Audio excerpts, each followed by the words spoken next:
दो चर वाले रैखिक समीकरण युग्म का ये अंतिम क्लास है। हम लोग ने कुछ प्रश्न को देखा और इस क्लास में हम लोग अन्य महत्वपूर्ण प्रश्न को देखेंगे, उसके बाद अगले अध्याय में चलेंगे। प्रश्न संख्या 1। एक नगर में टैक्सी के भाड़े में एक नियत भाड़े के अतिरिक्त चली गई दूरी का भाड़ा सम्मिलित किया जाता है। देखो, ये जो बोल रहा है ना, ऐसे समझो कि ये एक ना नगर है, क्या है, एक सिटी है। इसमें एक मान लो कि टैक्सी है, ठीक है, और ये टैक्सी चलती है। तो जब चलती है ना, तो इसमें दो भाड़ा लग रहा है। एक लग रहा है नियत भाड़ा। एक कौन सा भाड़ा लग रहा है? एक लग रहा है नियत भाड़ा, और एक लग रहा है चली गई दूरी पर भाड़ा। क्या लग रहा है? चली गई दूरी पर भाड़ा। आगे है 10 किलोमीटर दूरी के लिए भाड़ा 105 है। 10 किलोमीटर अगर चलता है ना, भाड़ा लग जाता है कितना?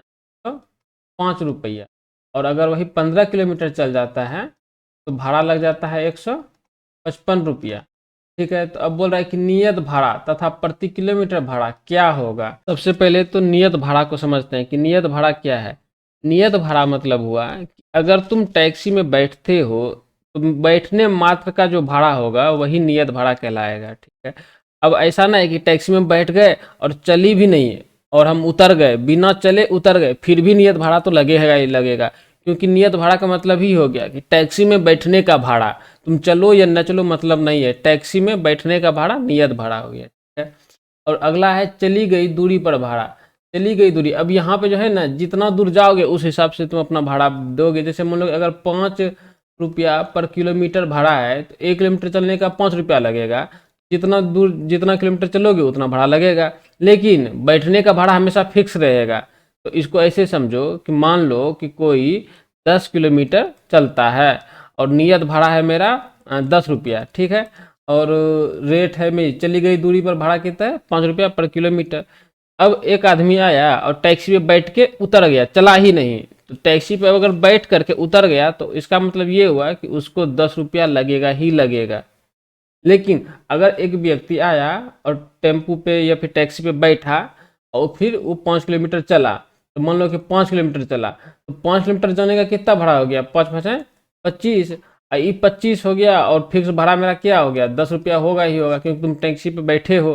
तो टैक्सी पे बैठने का 10 रुपया और 5 किलोमीटर जाने का 5 रुपया पर किलोमीटर के हिसाब से हो गया 25 रुपया। तो टोटल हो जाएगा ये 35 रुपया। उम्मीद है कि समझ में आ गया होगा नियत भाड़ा और चली गई दूरी पर भाड़ा दोनों में क्या अंतर है। अब इस प्रश्न को हल करते हैं। इस प्रश्न में दो चीज़ है, एक है नियत भाड़ा, एक है प्रति किलोमीटर भाड़ा क्या होगा, इसी को निकालना है। तो हम लोग क्या करेंगे, इसमें मान लेंगे। क्या मानेंगे? नियत भाड़ा क्या होगा x, और प्रति किलोमीटर भाड़ा क्या होगा तो y। तो नियत भाड़ा मान लिया कितना x की भाड़ा है, तो इसको मानेंगे रुपया में, 100 रुपया। प्रति किलोमीटर किलोमीटर भाड़ा कितना, मान लो कि y रुपया है, तो ये हो जाएगा y रुपया। अच्छा, आगे एक और कुछ चीज़ बोल रहा है कि एक व्यक्ति को 25 किलोमीटर यात्रा करने के लिए कितना भाड़ा देना होगा। अच्छा ठीक है, पहले क्या करेंगे, नियत भाड़ा और प्रति किलोमीटर किलोमीटर भाड़ा निकाल लेंगे, उसके बाद फिर इस लाइन को देखेंगे। ठीक है, तो अब जो है पहला इक्वेशन बनाना पड़ेगा। पहला इक्वेशन यहाँ पे देखो, कहता है कि 10 किलोमीटर दूरी के लिए भाड़ा 105 रुपया है। बहुत बढ़िया। तो 10 किलोमीटर के लिए अगर जाएगा तो 105 रुपया कैसे हो जाएगा? इसको ऐसे लिखो प्रश्न से। तो 10 किलोमीटर जाएगा तो गाड़ी पे बैठेगा, तो गाड़ी पे बैठने का ही भाड़ा 1 रुपया हो गया। तो पहले क्या करेंगे, x लिख देंगे। बैठे तो भाई 1 रुपया तो लगेगा ही लगेगा। अब जो है ना 10 किलोमीटर जाएंगे, क्योंकि 1 किलोमीटर जाने का y रुपया है, तो 10 किलोमीटर जाने का कितना रुपया होगा? तो 10y होगा। अब यही तो 105 है। ये क्या है? ये बन गया मेरा समीकरण फर्स्ट। अब आगे है कि 15 किलोमीटर के लिए भाड़ा 155 है। ठीक है, तो 15 किलोमीटर मतलब जा रहा है और भाड़ा चुका रहा है 105। तो 15 किलोमीटर जाने के लिए टैक्सी पे तो बैठा होगा, और जैसे ही बैठा वैसे ही नियत भाड़ा हो गया x। तो बैठने का भाड़ा हो गया x। अब 15 किलोमीटर जाने के लिए उसको भाड़ा लग जाएगा 15y। तो यही तो है मेरा कितना, 155 रुपया। ये हो गया समीकरण। तो इसको क्या करेंगे, सॉल्व करेंगे। तो दोनों को क्या करते हैं, घटा देते हैं।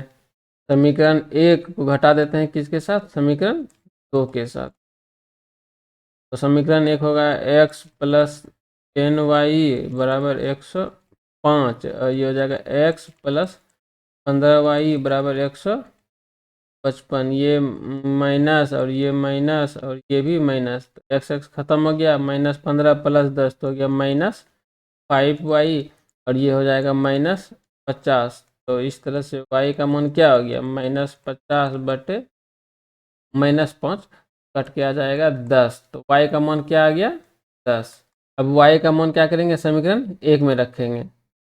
समीकरण एक है मेरा x प्लस 10y, और y का मान है 10 बराबर 5, तो हो जाएगा x प्लस 100 5 प्रकार से x का मान आ जाएगा 5 घटा 100, क्या आ गया, 5 आ गया। तो इस तरह से क्या देख रहे हैं, जो मेरा फिक्स भाड़ा है अर्थात x का मान वो कितना आ गया 5, और y का मान कितना आ गया प्रति किलोमीटर, वो आ गया 10। अब आगे बोल रहा है कि 25 किलोमीटर यात्रा करने में कितना भाड़ा लगेगा, तो वो चल कितना रहा है 25 किलोमीटर, 25 किलोमीटर के लिए भाड़ा क्या होगा, तो 25 किलोमीटर जाया मतलब टैक्सी में बैठेगा, और जैसे ही बैठा तो उसको नियत भाड़ा तो लगेगा ही लगेगा। नियत भाड़ा क्या है मेरा x, और 25 किलोमीटर जाएगा, तो 25 किलोमीटर जाने के लिए उसको कितना भाड़ा चुकाना पड़ेगा 25y, तो यही तो है। तो x का मान हम लोग को पता है कितना 5 प्लस y का मान 10, तो हो जाएगा 25 गुना 10 बराबर 5 प्लस 250, मतलब 255 हो जाएगा। ये हो गया मेरा आंसर। अब आगे देखते हैं प्रश्न संख्या 2। मीना 2000 निकालने के लिए बैंक गई, ठीक है, बैंक गई मीना और 2000 उसको निकालना है। उसने खजांची से, खजांची मतलब कैशियर जो पैसा निकाल के दे, खजांची से 50 रुपया तथा 100 रुपया के नोट देने के लिए कहा, ठीक है, मतलब वो बैंक गई, उसको 2000 निकालना था, तो वो जो कैशियर था पैसा देने वाला उसको बोलता है कि भाई हमको सिर्फ 50 और 100 का ही नोट देना है और कुछ नहीं देना है। तो मीना ने कुल 25 नोट प्राप्त किए, ठीक है। याद कीजिए कि उसने 50 रुपया और 100 रुपया के कितने नोट प्राप्त किए। तो इसमें क्या है, कुछ नहीं, बहुत आसान है। सबसे पहले देख लो कि निकालना क्या है। तो निकालना क्या है, 50 रुपया के नोट कितने नोट हैं और 100 रुपया के कितने नोट हैं, वैसे ही निकालना है। तो इसी को पहले मान लेते हैं कि 50 रुपया के नोटों की संख्या x और 100 रुपया के नोटों की संख्या y। अब प्रश्न से अब क्या करेंगे, समीकरण बनाएंगे, प्रश्न को पढ़ते चलेंगे, समीकरण बनाते चलेंगे। है कि मीना 2000 निकालने के लिए बैंक गई, तो मीना को जो है ना 2000 निकालना था, तो 2000 रुपया जो है 50 और 100 रुपया के नोट के रूप में दिया। तो 50 रुपया का एक्स नोट, ऐसे समझो कि 50 रुपया जो है ना एक्स को नोट दिया और 100 रुपया का वाई नोट दिया। तो 50 गुना एक्स कर दो, 50 गुना एक्स प्लस 100 गुना वाई बराबर 2000, यही तो है 2000। ऐसे समझो कि 5 गो जो है ना 50 रुपया का नोट दिया और 10 गो 100 रुपया का नोट दिया। तो इसका कुल जो वैल्यू निकालेंगे, कुल वैल्यू तो इसी तरह से निकालेंगे ना कि 50 गुना 5 प्लस 100 गुना 10, इसी तरह से इसका टोटल वैल्यू निकाला जा सकता है। उसी प्रकार से जो मीना को प्राप्त हुआ ना 50 रुपया का नोट एक्स प्राप्त हो गया, ठीक ना। ऐसे समझो कि 50 रुपया का नोट जो है ना एक्स प्राप्त हो गया और 100 रुपया का जो नोट है वो वाई की संख्या में प्राप्त हुआ। तो इसका जो टोटल वैल्यू है वही तो 2000 है। मीना को तो 2000 निकालना था, तो वही तो 2000 है। इसी को क्या किए 50x प्लस 100y करके बराबर 2000 कर दिए। यही हो गया मेरा क्या, समीकरण फर्स्ट। अब आगे है कि मीना ने कुल 25 नोट प्राप्त किए। तो कितना नोट प्राप्त हुआ, कुल 25। तो यही तो है, नोटों की संख्या कितना हो गया 25। तो 50 नोटों की संख्या x और 100 नोटों की संख्या y। तो x प्लस वाई कितना 25। यही हो गया मेरा क्या, समीकरण 2। अब दोनों को क्या करेंगे, हल करेंगे। अच्छा यहाँ पे जो है ना समीकरण 1 देखो, 50x प्लस 100y बराबर 2000। तो इसको जो है ना और छोटा किया जा सकता है। तो हम यहाँ पे समीकरण 2 को हटा दे रहे हैं ताकि बाद में लिखेंगे, और समीकरण 1 को शॉर्ट कर दे रहे हैं। तो यहाँ पे जो है ना क्या करेंगे, कॉमन ले लेंगे। कॉमन ले लो कितना, 50 का कॉमन ले लो, तो x प्लस 2y बराबर ये रहा मेरा 2000। 50 को उस साइड भेज दो तो x प्लस 2y बराबर ये रहा मेरा 2000। अब बटे 50, एक जुना से 35 40, तो टोटल क्या आ गया x प्लस 2y बराबर 40। सही हुआ मेरा समीकरण फर्स्ट। और समीकरण सेकंड क्या आया था, एक्स प्लस वाई बराबर 25, समीकरण 2। ठीक है, समीकरण 1 और समीकरण 2 मिल गया। अब क्या कर लेगा, इसको हल हल करना हम सिखाई है, अपने से करना। आंसर आएगा x का मान 10 और 1 का मान आएगा 15, यही हो जाएगा सर। अब आगे देखते हैं। एक क्रिकेट टीम के कोच ने 7 बल्ले तथा 6 गेंद 3800 में खरीदी। बाद में उसने 3 बल्ले तथा 5 गेंद 1750 में खरीदी। तो प्रत्येक बल्ले और प्रत्येक गेंद का मूल्य ज्ञात कीजिए। तो बहुत आसान है, ये तो बिल्कुल आसान ही है, समझो। देखो, प्रत्येक बल्ले और प्रत्येक गेंद का मूल्य निकालना है। तो मान लेंगे कि बल्ले का मूल्य x और गेंद का मूल्य y। एक बल्ला का मूल्य मान लिए x रुपया और एक गेंद का मूल्य मान लिए y रुपया। अब यहाँ से क्या करेंगे, प्रश्न से, प्रश्न में जो जो बोलेगा उसी के हिसाब से समीकरण निकाल लेंगे। प्रश्न बोल रहा है कि एक क्रिकेट टीम ने 7 बल्ले तथा 6 गेंद 3800 में खरीदी। यही है कि क्या क्या वो खरीदा, 7 बल्ला। तो एक बल्ला का दाम कितना, x, तो 7 बल्ला का दाम कितना 7x। तथा जोड़ो 6 गेंद, मतलब एक गेंद का दाम कितना y रुपया, तो 6 गेंद का दाम कितना 6y हो जाएगा। तो 7 बल्ला 6 गेंद का दाम कितना हो गया 3800, यही तो 3800 होगा। ये तो बहुत आसान, ये बन गया मेरा समीकरण फर्स्ट। इसी प्रकार से सेकेंड बोल रहा है कि उसने 3 बल्ला 5 गेंद 1750 में खरीदा। 3 बल्ला का दाम कितना 3x और 5 गेंद का दाम कितना 5y। इसी का तो दाम है 1750 रुपया हुआ। ये हो गया समीकरण सेकेंड। अब फर्स्ट और सेकेंड को हल करोगे, आंसर आ जाएगा। अब इसको हल करते हैं। समीकरण 1 में क्या करते हैं, 3 से गुना कर देते हैं। समीकरण 2 में 7 से गुना कर देते हैं। तो विलोपन विधि से ये क्या हो जाएगा, x विलुप्त हो जाएगा। तो समीकरण 1 को 3 से गुना कर देते हैं और समीकरण 2 को 7 से गुना करके क्या करेंगे, दूसरे में घटा देंगे।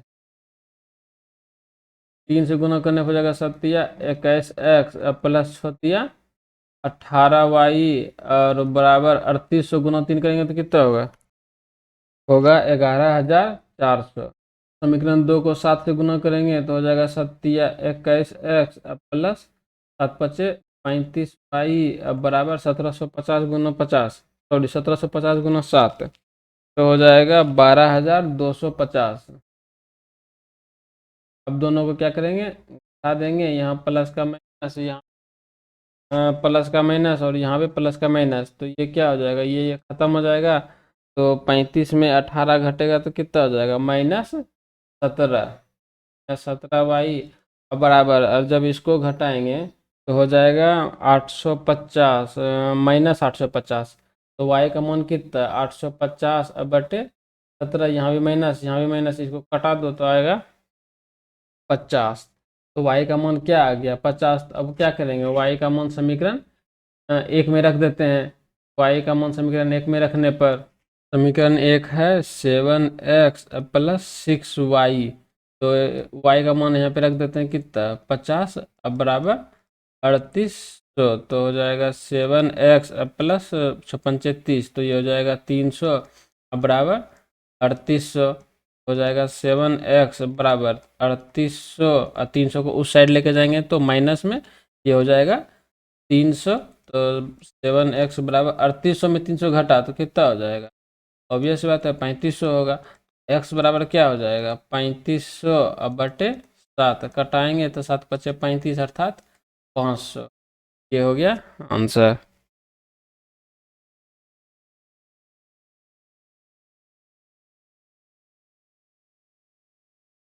बल्ला का दाम कितना आ गया x, अर्थात एक बल्ले का दाम हो गया कितना 500 रुपया। और क्या कहता है गेंद का दाम कितना हो गया y, अर्थात 50 रुपया। तो गेंद का दाम हो गया 50 रुपया, यही हो गया मेरा आंसर। अब आगे देखते हैं प्रश्न संख्या 4। यश ने एक टेस्ट में 40 अंक अर्जित किए। मतलब यश एगो टेस्ट दिया और उसमें से उसको 40 अंक मिला। जब उसे प्रत्येक सही उत्तर पर 3 अंक मिले तथा अशुद्ध उत्तर पर 1 अंक कटौती कर गया, टेस्ट में निगेटिव मार्किंग होगा। तो एक सही होने पर उसको मिल रहा है 3 अंक और एक अगर अशुद्ध उत्तर देता है, गलत उत्तर देता है तो 1 अंक की कटौती कर लेता है, मतलब -1 हो जाता है। यदि उसे सही उत्तर पर 4 अंक मिलते हैं तथा अशुद्ध उत्तर पर 2 अंक कटते हैं तो यश 50 अंक अर्जित करता है। टेस्ट में कितने प्रश्न थे? तो निकालना क्या है, टेस्ट में कितने प्रश्न थे। तो यहाँ पे ना एक ही चीज निकालना है, टेस्ट में कितने प्रश्न थे। अगर हम मानते हैं कि टेस्ट में प्रश्न थे x, तो y किसको मानेंगे, तब फिर तो बनेगा ही नहीं। तो इसको ना इसको अच्छा से समझो फिर से। पहला केस यहाँ से यहाँ तक, पहला केस जो है ना यहाँ से लेकर के यहाँ तक है, ये एक कहानी हुआ। उसको मिला कितना, 40 अंक मिला। कब 40 अंक मिलता है, जब सही के लिए 3 अंक दिया जाता है और गलत के लिए 1 अंक काट लिया जाता है, तो उसको हो जाता है 40 नंबर। और जो है ना उसको 50 नंबर मिलता है। 50 नंबर कब मिलता है, जब सही के लिए 4 अंक मिले और गलत के लिए -2 अंक काट लिया जाए। तो ये जो है ना 2 अलग अलग केस है। देख रहे हो कि यहाँ पे देखो ये क्या है, ये है सही उत्तर और ये क्या है, ये है गलत उत्तर। और उसी प्रकार से ये हो गया सही उत्तर और -2 हो गया गलत उत्तर। तो इसमें जो मानेंगे ना वो यही मान सकते हैं कि सही उत्तर कितना x और गलत उत्तर कितना y। तो अब चूंकि सही उत्तर x है, गलत उत्तर y है, तो टेस्ट में कितने प्रश्न होंगे। ऑब्वियस सी बात है कि टेस्ट में होगा x + y। यही तो टेस्ट है जिसमें कि x को वो सही करेगा, y को गलत करेगा। तो क्या मानना है हमको कि सही उत्तर x और गलत उत्तर y। अब टोटल प्रश्न कितना हो जाएगा, x + y। उम्मीद है कि क्वेश्चन समझ में आ गया होगा। अब इसको हल करते हैं। तो क्या मान लिए, सही उत्तर वाले प्रश्न की संख्या x हो गया और अशुद्ध उत्तर वाले प्रश्न की संख्या y। तो कुल प्रश्न कितना हो जाएगा, तो कुल प्रश्न हो जाएगा x + y, जो कि हमको निकालना है। तो प्रश्न से बोल रहा है कि 40 अंक मिले, 40 अंक उसको मिलेगा। कब मिलेगा, जब 3 अंक सही के लिए और 1 अंक -1 अंक गलत उत्तर के लिए। इसको ऐसे समझो कि 40 अंक मिला, कब मिला, जब वो सही करता है 3 अंक और गलत करता है तो उसको -1 हो जाता है। तो सही उत्तर की संख्या कितना है, x है, और गलत गलत उत्तर वाले प्रश्न की संख्या y। तो ये क्या हो जाएगा, ये हो जाएगा 3x और ये हो जाएगा -y। यही मिलके बना मेरा 40। तो ये हो गया समीकरण फर्स्ट। तो 3x -y बराबर 40, ये हो गया क्या, समीकरण फर्स्ट। इसी प्रकार से समीकरण 2 देखेंगे ना, तो उसको कितना मिल रहा है, 50 अंक मिल रहा है। कब, जब सही उत्तर के लिए 4 अंक मिलता है। तो 4 अंक सही के लिए है, तो ये हो गया मेरा 4 अंक सही के लिए, और माइनस कटौती कर लिए गलत उत्तर के लिए, तो हो गया -2y। ये 2x नहीं, -2y बराबर उसको टोटल अंक कितना हो गया, 50। ये हो गया मेरा समीकरण सेकेंड। अब इसको हल करते हैं। हल करने के लिए विलोपन विधि का प्रयोग करेंगे। समीकरण 1 में जो है ना 2 से गुना कर देते हैं और समीकरण 2 को क्या करते हैं, ऐसे ही छोड़ देते हैं। तो y मेरा क्या होगा, विलुप्त हो जाएगा। समीकरण 1 को गुना कर दिए 2 से और घटा दिए समीकरण फर्स्ट और सेकेंड से। समीकरण फर्स्ट हो गया 3 दूनी 6x -2y और बराबर 40 दूनी 80। समीकरण 2 हो गया 4x -2y बराबर 50। तो ये हो गया घट के प्लस का माइनस, माइनस का प्लस और प्लस का माइनस, ये खत्म हो गया। तो हो गया कितना, 2x। ये सिर्फ 2x बराबर 30। तो x का मान आ गया 2/2 बराबर 15। अब x का मान 15 को क्या करेंगे, समीकरण फर्स्ट में रख देंगे। तो हो जाएगा क्या, 3x मतलब 3 × 15 माइनस y बराबर 40। तो हो जाएगा क्या, 15 या 45 -y बराबर 40। तो y उधर चल जाएगा, तो 45 - 40 बराबर 5। x का मान कितना आया, x का मान आया 15 और y का मान आया 5। तो इसका मतलब हुआ कि सही उत्तर के वाले प्रश्न की संख्या 15 और गलत उत्तर वाले प्रश्न की संख्या 5। तो कुल प्रश्न कितना हो गया, x + y। तो x का मान हो गया 15 और y का मान हो गया 5 बराबर 20। ये हो गया। आज के लिए इतना ही बस। अगर तुम नए हो तो सब्सक्राइब करो, वीडियो अच्छा लगे तो लाइक करो। धन्यवाद।